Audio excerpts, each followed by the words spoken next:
Previously. I am so screwed. Even if she's just making things up, Lucia obviously can't be trusted to keep a secret. I thought I could leave her alone. I thought I could trust her to keep her mouth shut, after what I did for her. But if this is how it's going to be, then I'll have to kill her. Suoh, Tesla. Just as I was about to leave the house, an unfamiliar man approached my front door. He wore a suit and openly carried a pistol at his hip, immediately giving me the impression that he was someone I didn't want to meet. Who are you? You'll find that out soon enough. For the time being, please come with me. You won't be performing any collections today.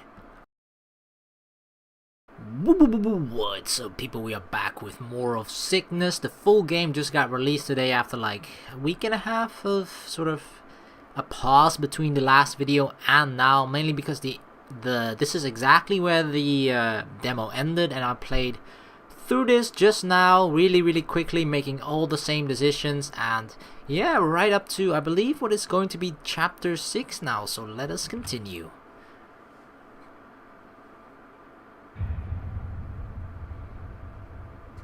Chapter 6 Offer. Guided by a towering stranger, I descended the eerie, familiar staircase before me. Although I had only visited the underground stadium which awaited me once before, I remembered our destination clearly, and knew that my visit meant trouble. Given what I saw last time I was down here, I can't say I'm in any hurry to return. Watching fighters break one another, causing irreparable damage, was an experience I don't want to relive, especially if I'm going to be one of them. I was beyond belief when Marcus told me that I wouldn't have to fight, as long as we kept collecting. I couldn't believe how lucky I was, walking straight into a job like that. Yeah, a job where we had to kill people instead of break their bones. But now that that's gone, and I'm being guided down here, it's safe to say that my luck has run out. Once we reached the top of the arena, notably empty and almost pitch black, I was led down a different path. I followed my silent guide through a heavy metal door, hidden behind a vacant vendor standoff to the side of the arena. I followed the path as best as I could, practically hugging the right wall as I made my way down the blind passageway. It proved hard enough to even see my hands as I waved them in front of my face, let alone my destination. All I could rely on was my ability to hear my guide's footsteps. After what felt like the longest few minutes of my life, I finally reached another heavy door, akin to the one preceding it. My guide opened the door before I could walk into it, instead blinding me with the ample light beyond. Oh, we know this office. Once my eyes gradually adjusted, for the first time, I gazed upon a person I was beginning to think I'd never meet, yet recognized immediately. Karasu. Good morning, Mr. Tesla. My apologies for having Kate drag you down here this early in the morning. Surprised by Karasu's appearance and polite manner, I reservedly walked into the room. I had been expecting a fiendish sadist rather than a businessman, so his greeting threw me off momentarily. Nonetheless, I remained skeptical, aware of just what kind of business the man before me ran. If there's one thing running collections has taught me, it's not to take the kindness of others at face value. Furthermore, even if this man looks like an ordinary businessman, only a true sadist could operate underground fights like the one I witnessed. Not at all, sir. I put on a serious expression and spoke calmly, wary of how to act in Karasu's presence. Whatever his true nature, I know better than to be rude to such a powerful man. Tell me, son, do you know why I called you here? I wish I did. I had initially assumed that I was being forced to fight after all, given the timing and the manner in which I was fetched. But if that were the case, I wouldn't be meeting such a rich and powerful man, and he certainly wouldn't seem so happy or accommodating. Realizing that my first conclusion was likely wrong, I tried to think of the next most likely scenario. Well, I suppose I've been working for Karasu indirectly for a short while now, and the fact that I'm here means that he's been paying attention to me. If my misdeeds warranted death, or even punishment, Karasu wouldn't need to bring me down here, or do any of this in person. So then, if I'm not here to be scolded or penalized, does that mean promotion, cha-ching? No, sir. I'd better just be quiet. I don't want to jump to any further conclusions. Oh? Not even a little hint? I figured that twit Marcus would have said something. Before his tragic demise, of course. Now, don't be like that. This is a joyous occasion. My child, I brought you here today to offer you a job. Wait, what? Seriously? That's right. You see, my business expands much further than gambling and underground fighting. You might even say that I'm in the middle of building my own empire. Oh my god, he's Darth Vader. Oh no, he's dead. He's Kylo Ren. Oh no, spoilers. He's Snoke. Oh no, that's even more spoilers. God damn it. In order for my dreams to become reality, however, I require individuals with certain skills. As quickly as my excitement had peaked, the uncomfortable sensation in my stomach returned. All great leaders need loyal subjects, capable of executing their master's will. And it just so happens that you're the kind of subject I've been looking for. A healthy, serious young man with desirable skills and a logical mind. Someone who can adapt to undesirable situations without batting an eye, and with no qualms about my business. Karasu spoke elegantly, but the undertone of what he was saying gave me reason to pause. By my ability to adapt to undesirable situation, he's no doubt talking about my handling of Marcus's death, how I continue to work without delay. But if that's the case, he's giving me too much credit. I'm not as unshakable or as devoted as that particular event might make me out to be. I'm just a guy who's desperate for money. Hey, money is like for most people their motivation to do even anything at all, so don't underestimate that fact. And had no idea how to handle what's going on around him. I mean, isn't this the reason why Karasu is doing this, right? Money as well? Everything, almost everything, and a lot of bad things in the world as well. The motivation behind him is, I need money, or I want money. And you want me? I'm really not the kind of person you're making me out to be. Don't be silly. I know exactly what kind of person you are. I've hired and fired literally hundreds of people this past year alone. It's my job to read a person's character. So believe me when I say that if you weren't perfect for what I have planned, you wouldn't be here.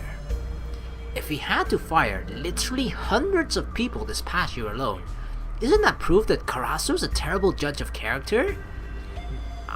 It's either that, or he's just willing to give people a chance very often, and then when they don't meet or require his liking, then like bam, you get canned or killed. Either one of those. Probably the same thing either way. Not that I'd be stupid enough to actually say that out loud. If you say so. But what kind of job are we talking about? I'm afraid it's not a job so simple as to be classified. People under my immediate employ rarely have a single job, and the same would be true for you. I cannot tell you more until you accept. Until I accept? Does he mean unless I accept? No, I take that back. Given who I'm speaking to, declining may not be an option at all. At any rate, Karasu isn't exactly being forthcoming with details. This is like my work for Marcus all over again. paid in advance, then dragged to an underground arena in the middle of the night. If I accept, then you'll die. I'll be making more money than ever before. Not long ago, I was eating instant food and worrying about whether or not I could pay the rent. Even now, my first paycheck will soon dry up, and I'll need another source of income. Working directly for Karasu would be like a dream come true. Until it kills you.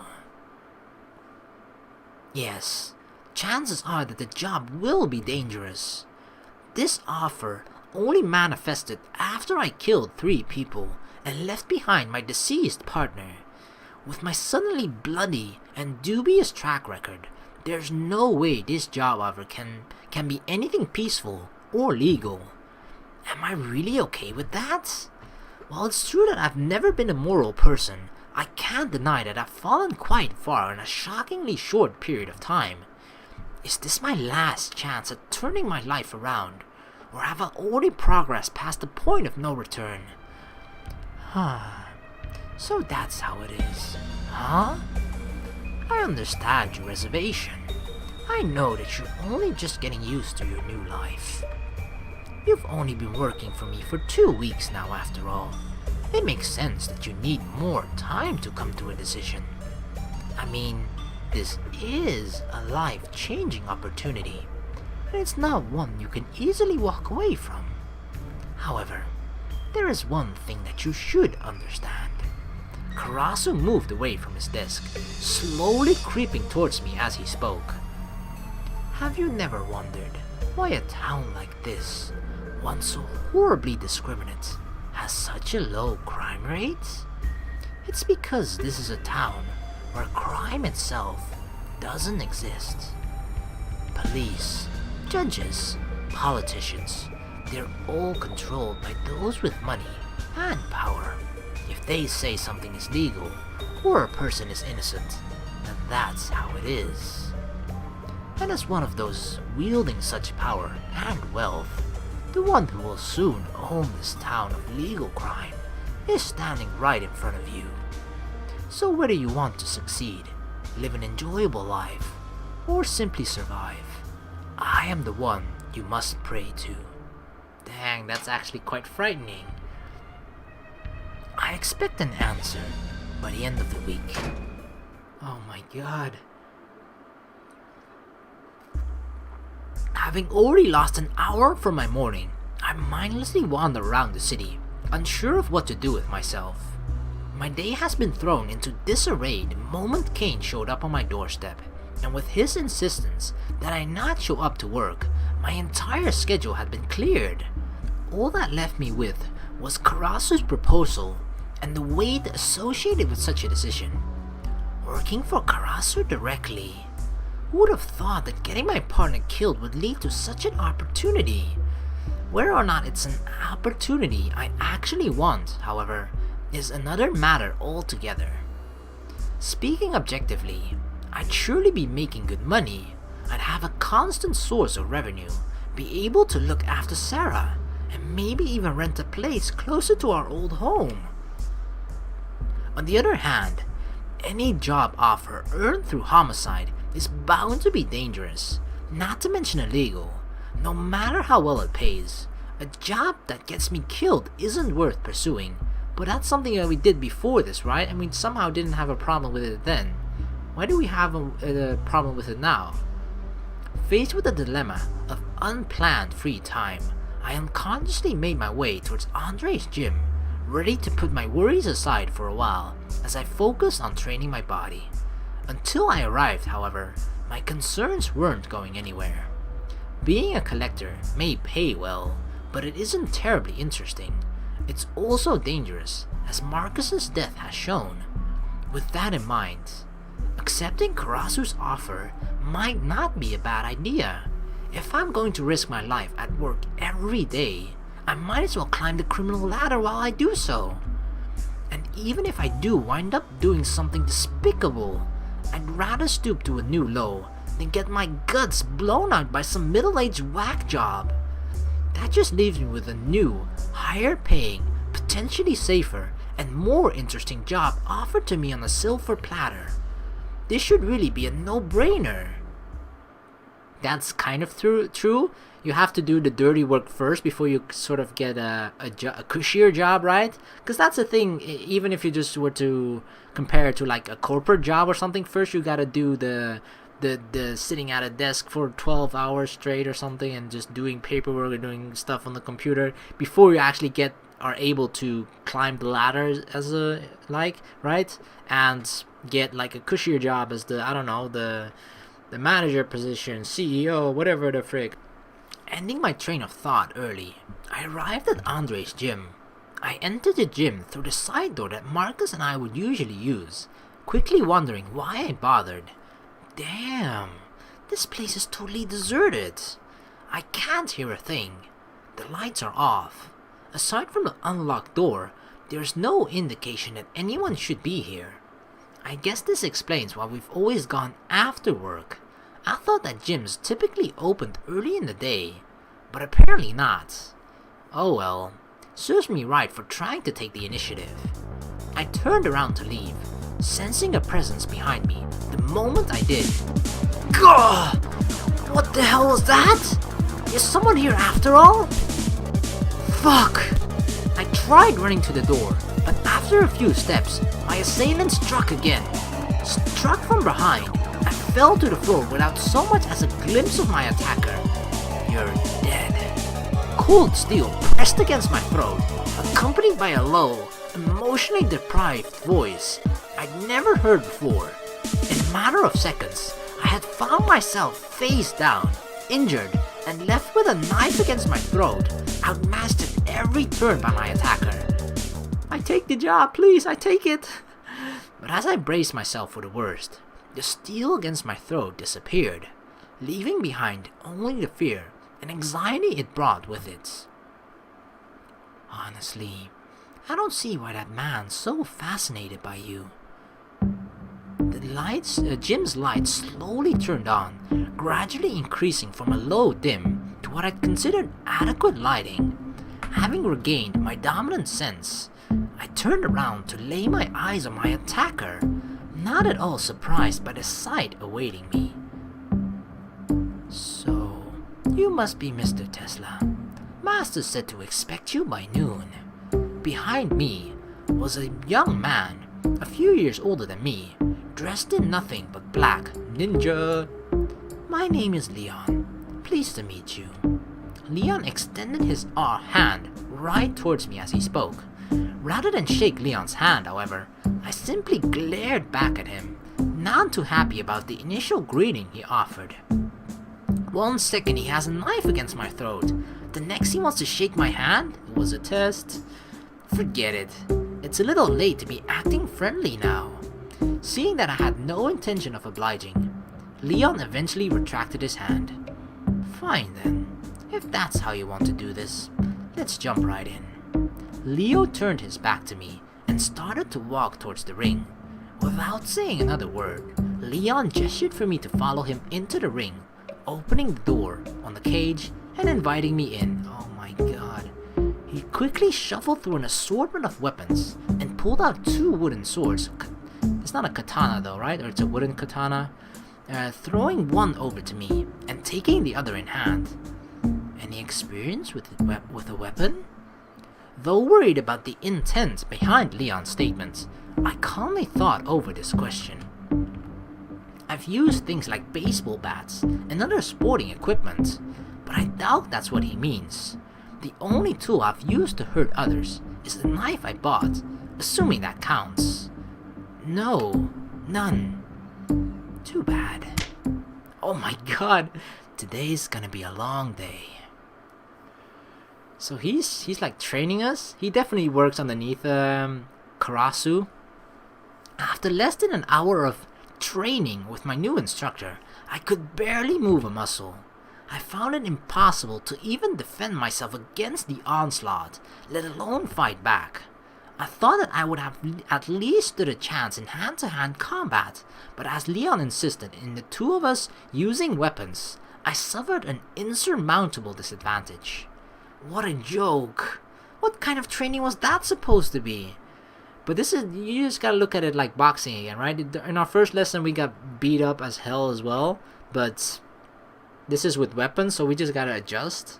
And the first lesson, sure, that's the worst. But after that, we'll learn slowly but surely. But it's funny that like every time the first lesson is just like, we gotta accept like, yeah, we're gonna get the shit beat out of us. All I learned was how truly powerless I am in real combat. After rendering me physically unable to fight, Leon's lesson turned into one of theory. He showcased a variety of weapons, explained how to use them, defend against them, which to use in what situation. All good advice that fell on deaf ears. Can we have like a podcast of this? I can listen to it on my phone while working out in the morning or something, or while drifting off to sleep. Barely conscious, there was no way I could absorb such a wealth of information. I couldn't even stand, let alone think. Even a PowerPoint presentation, that's fine. Leon soon picked up on this, offering me a short break before bringing out his bag full of weapons once again. We repeated the cycle a handful of times, and every time the length of our sparring was reduced exponentially. Finally, after I threw up for the 6th time, Leon gave up, leaving me alone in the dark, empty gym. What am I supposed to do now? If I try to stand up again, I'm just going to pass out from the pain, and with the number of bruises decorating my torso, laying down isn't an option either. I guess there's only really one thing that I can do. Sara might be worried, but right now, it can't be helped. I'll just have to make it up to her once I finally wake up.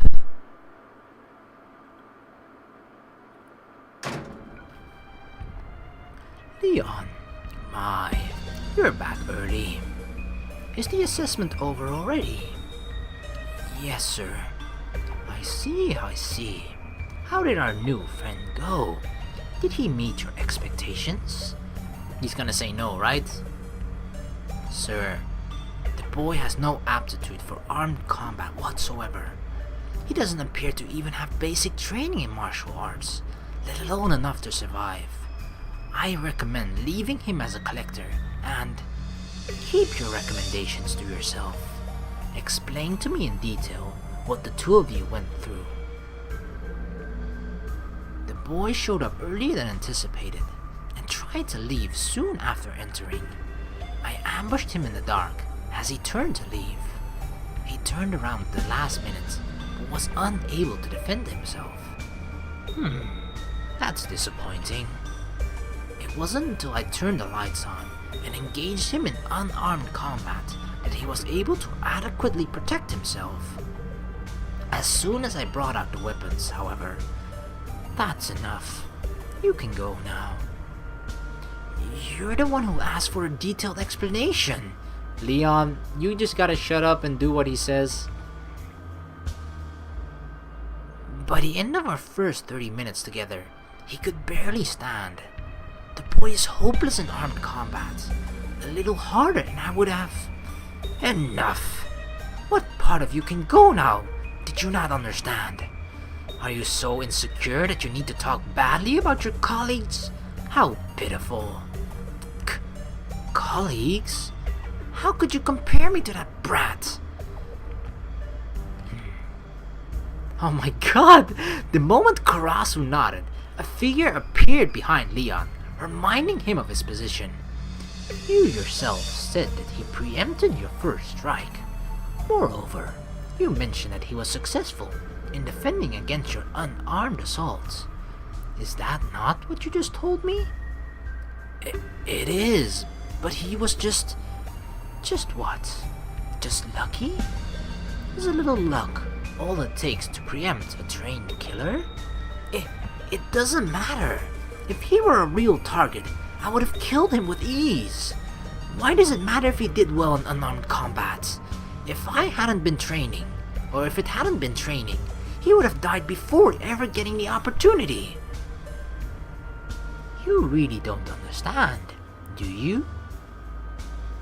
You see, This boy, this 17-year-old boy, a teenager with no history of martial arts or combat sports, was able to ward off the assault of a trained killer. A boy who up until a few weeks ago presumably had no knowledge of the underworld. In a matter of weeks, he has developed the instincts of a killer, proving himself competent enough to take the place of Andre, a 12-year veteran in this business. What he possesses is adaptability, and that is something that you cannot simply learn. Suck on that, Leon. You want me to keep an eye on him? Straight to business, huh? Leave him be. For now. But if he's stupid enough to make the next move, see to it that it is his last.